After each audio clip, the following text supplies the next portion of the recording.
waxaa maanta xarunta madaxtooyada Puntland lagu dhaariyay qaar ka mid ah wasiirada cusub oo dhawaan soo magacaabay madaxweynaha Puntland Dr. Cabdiraxmaan Sheekh Maxamed Faroole. 6 wasiir oo isugu jira wasiir dawlad, wasiir ku-xigeen iyo wasiiro ayaa si toos ah xilka loogu dhaariyay, waxaana goob joog ka ahaa madaxweynaha Puntland, madaxweyne ku-xigeenka, qaar ka mid ah wasiirada dawladda iyo waliba mas'uuliyiin kale. Gudoomiye ku-xigeenka maxkamadda sare ee Puntland ayaa dhaariyay mas'uuliyiintan cusub. دستورك دلك بنتلان قوانينتي سدورو دستورك دلك بنتلان قوانينتي سدورو حلك اللي يدي بين داعدنimo u guto حلك اللي يدي بين داعدنimo u guto dalka iyo dadkiisana lillahi ugu adeego dalka iyo dadkiisana lillahi ugu adeego waxaan ku dhaaranayaa magaca Ilaahay inaan diinta islaamka xurmaynayo dastuurka dalka Puntland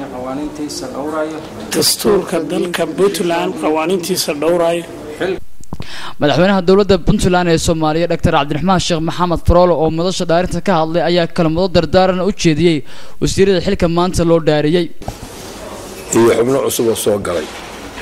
xubnaha cusub oo soo galay waxay isugu jiraan wasiiro iyo wasiir ku-xigeenno.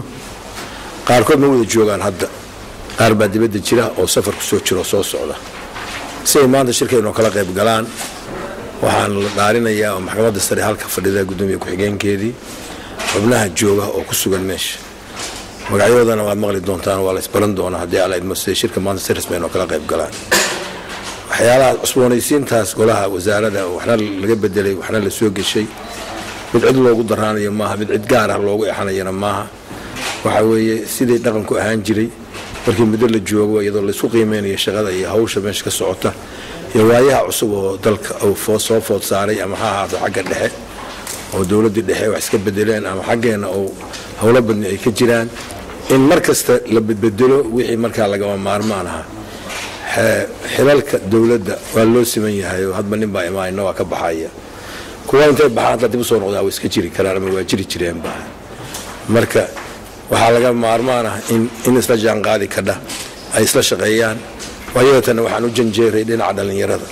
wax badan baan ku odayaashu waa sii yaraan yan ujeedaan.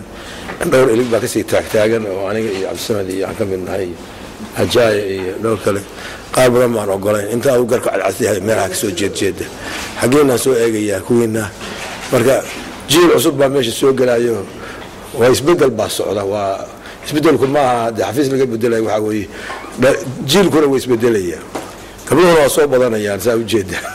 waxbaa ku soo kordhay gabdhihii laftigoodii. marka waxaan u rajaynayaa wasiirada iyo wasiir ku-xigeenada iyo wasiir dowlayaasha cusub inay hawsha meeshii ay ka soo gaareen kala qabsadaan, dardarna geliyaan.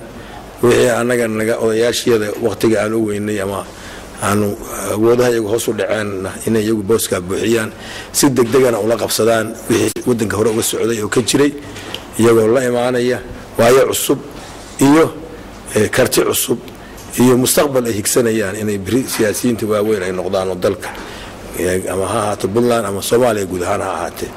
insha allahu tacaala waxaan loo rajaynayaa guul iyo wanaag. waxaana maxkamadda ka codsanayaa inay dhaaridii hadda bilowdo xubnaha cusub oo golaha kusoo biiray. asalaamu calaykum waraxmatullaahi wabarakaatu. waana soo dhaweynayaa anoo magaca golaha ku hadlaya xubnaha cusub oo kusoo biiray meesha. xubnahan cusub ee wasiirada maanta la dhaariyay ayaa kala ahaa Maxamed Caydiid Dire wasaaradda warfaafinta, Salmaan Maxamed Saciid wasaaradda deegaanka oo loo magacaabo wasiir dawlaha, Axmed Ibraahim Cabdiraxmaan wasiir dawlaha qorsheynta iskaashiga caalamiga iyo arrimaha federaalka, Jaamac Yaasiin Jaamac wasiir ku-xigeenka wasaaradda waxbarashada, Yuusuf Cali Axmed wasiir ku-xigeenka shaqada iyo shaqaalaha ee dawladda Puntland, Caashe Cali Axmed wasiir ku-xigeenka wasaaradda haweenka.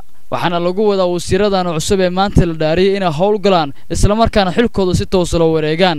dhinaca kalena dhaarinta xubnahan cusub ee ku soo biiray wasiirada ayaa waxay ku soo beegmaysaa xilli golaha wasiirada ee maanta ku jireen shirkooda caadiga ah ee isniinaha oo shir gudoominayay madaxweynaha dawladda Puntland Dr. Cabdiraxmaan Sheekh Maxamed. Cali Cabdi Casiis Ducaale, warbaahinta dunida online, magaalada Garowe.